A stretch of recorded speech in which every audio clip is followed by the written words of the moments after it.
khairukum, siapa yang paling baik di antara kamu? Atqakum, orang yang paling takut kepada Allah Subhanahu wa ta'ala. Khalaqnal insan, kami ciptakan manusia, min nutfatin, dari sperma, amsyajin, yang kami campur dengan sel telur, sel ovum, thumma nabtalihi, kami uji dia, faja'alnahu sami'an basira, kami jadikan dia bisa mendengar, dia bisa melihat. Dia sebelumnya bukan apa-apa dan bukan siapa-siapa, tapi ketika sudah ada ruh dalam jasadnya, muncullah hawa nafsu dan keinginan, nafsu makan, nafsu minum, nafsu biologis, nafsu kekuasaan, nafsu politik, membuat dia jatuh ke tempat yang paling rendah. Summa radadnahu asfala safilin, tapi ketika dia ada rasa takut dalam hati, maka dia diangkat Allah setinggi-tingginya. Allah berikan dia, waliman khafa maqama rabbih jannatan, orang-orang yang takut kepada Allah, Allah berikan mereka balasan 2 surga. Di dunia sudah berada di dalam surga. Idza marartum bi riyadil jannah, kalau kamu melewati taman-taman surga, farta'u, maka makan minumlah kalian di taman surga itu. Ya Rasulullah, bukankah surga itu di akhirat? Mana ada surga di dunia? Ada. Majalisus zikir, majlis-majlis zikir, ketika mendengar kalimat Allah disebut, ketika mendengar ayat-ayat Allah berkumandang, ada rasa takutmu kepada Allah, bersyukurlah, berarti kau lebih baik daripada hari kemarin. Tapi bila itu hanya sekedar di luar fisik saja, tak masuk ke dalam, perlu kau pikirkan, ternyata laknat Allah bukan dalam bentuk kemiskinan. Orang miskin belum tentu terlaknat. Laknat bukan dalam bentuk kesakitan. Orang sakit belum tentu dimurkai Allah. Ma asaba min musibatin, apa yang terjadi musibah, yang terjadi pada dirimu, yang terjadi di alam semesta, boleh jadi ada hikmah-hikmah di baliknya. Ma yusibul mu'min min nasabin wala wasabin wala saqamin wala syaukin yastakuha, penyakit, gundah gulana, susah hati, bahkan duri yang menusuk tapak kaki, belum tentu laknat. Tapi boleh jadi Allah ingin menghapuskan dosa-dosamu di masa yang lalu. Tapi yang kita khawatirkan adalah ketika tak ada rasa takut kepada Allah Subhanahu wa ta'ala, walau sedikit pun. Di mana sebenarnya rasa takut itu?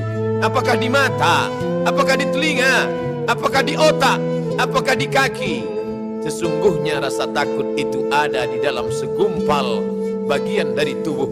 Ala fil jasadi mudghah, ketahuilah di dalam jasad itu ada segumpal, ada segenggam, ada sekepal. Idza salahat salahal jasadu kulluh, kalau yang segumpal itu baik, maka seluruh tubuh ikut menjadi baik. Wa idza fasadat, kalau dia rusak, maka yang lain ikut menjadi rusak. Ala wahyal qalb, dia adalah hati. Laknat Allah pertama kali turun ke dalam hati. Khatamallahu ala qulubihim, Allah mengunci hatinya. Kalau sudah hati terkunci, maka dia akan menular ke telinga. Wa ala sam'ihim, kalau sudah telinga tersumbat, maka dia akan menjalar ke mata. Wa ala absarihim ghishawah, di mata mereka ada pembalut penutup, sehingga telinga tak lagi berfungsi, sehingga mata tak lagi dapat mengambil pelajaran. Sempurnalah penderitaan. Summum, bukmun, amyun, peka, tuli, bisu, telinga tak mendengar, mata tak mengambil pelajaran. Berapa banyak menemukan orang susah, tapi tak bersusah hati melihat orang susah. Berapa kali mendengarkan pekik, tangis, teriakan orang miskin, tapi tak ada rasa simpati dan empati. Kenapa? Telinga sudah tersumbat, mata sudah tertutup. Summum, bukmun, amyun, fahum, 2 kali diulang. La ya'qilun, mereka tak pernah mau berpikir. La yarji'un, mereka tidak mungkin kembali ke jalan kebenaran. Oleh sebab itu, kita bersihkan yang segumpal itu dengan menjawab seruan azan. Ketika azan berkumandang, Allahu Akbar, Allahu Akbar, mulut menjawab Allahu Akbar, Allahu Akbar. Kita usahakan dia masuk ke dalam hati. Kita masuk ke dalam tempat berwudu, kita basuh kedua tangan. Saat itu terasa dosa-dosa mengalir dari ujung jari jemari tangan. Saat dimasukkan air ke mulut dan ke hidung, keluarlah dosa-dosa lidah. Saat air dibasuhkan ke muka, keluarlah dosa-dosa dari kelopak biji mata. Saat air mengusap kepala, keluarlah dosa sampai ke lubang telinga. Ketika air menyiram kaki, maka keluarlah dosa dari celah-celah kuku kaki. Fisiknya bersih, batinnya ikut bersih, tapi dia tetap katakan kepada Allah, asyhadu an la ilaha illallah wahdahu la syarikalah wa asyhadu anna Muhammadan abduhu wa rasuluh. Pengakuan kepada Allah, mengaku di hadapan Rasulullah. Setelah itu memohon, Allahumma ja'alni minat tawwabin. Kemarin aku tidak baik, hari ini aku ingin menjadi orang baik. Masukkan aku ke dalam orang-orang yang baik. Waj'alni minal mutatahhirin. Jadikan aku orang yang mensucikan hati dari hasad, dari riya, dari sum'ah, dari takbur, dari merasa diri lebih mulia. La yadkhulul jannah, tak masuk surga. Man kana fi qalbihi, siapa yang dalam hatinya mithqala habatin min khardalin min kibrin, ada sombong sebesar biji sawi. Waj'alni minal mutatahhirin. Masukkan aku ke dalam orang-orang yang mensucikan hati ya Allah. Waj'alni min ibadikas salihin. Jadikan aku termasuk orang-orang yang saleh. Bersimpuh sujudlah di hadapannya. Saat itu kau menjadi orang yang baik daripada hari kemarin.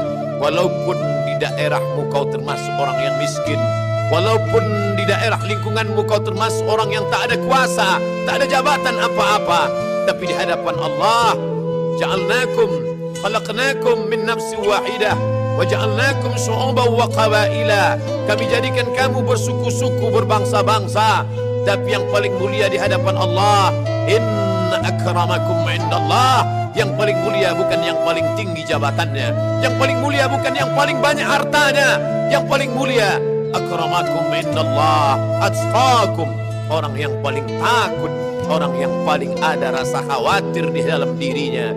Apakah aku termasuk hamba yang diridhai Allah subhanahu wa ta'ala, yang selalu terucap dari lidahnya, ilahi anta maqsudi, engkau yang ku maksud ya Allah, wa ridhaka matlubi, ridhamu yang ku cari ya Allah. Apapun yang kulakukan, apapun jabatan yang aku ada di dalamnya, maka sesungguhnya itu untuk mencari ridhamu ya Allah. Umat ini dikatakan umat terbaik bukan karena masjidnya besar. Umat ini dikatakan umat terbaik bukan karena pergi ke Makkah setahun 2 kali. Umat ini dikatakan umat terbaik bukan karena suaranya merdu membacakan Al-Quran.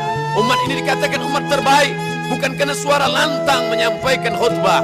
Dia dikatakan terbaik, kuntum khaira ummah, kamu umat terbaik, ta'muruna bil ma'ruf, kalau kau sanggup mengajak orang berbuat baik, wa tanhauna 'anil munkar, kalau kau sanggup melarang perbuatan mungkar.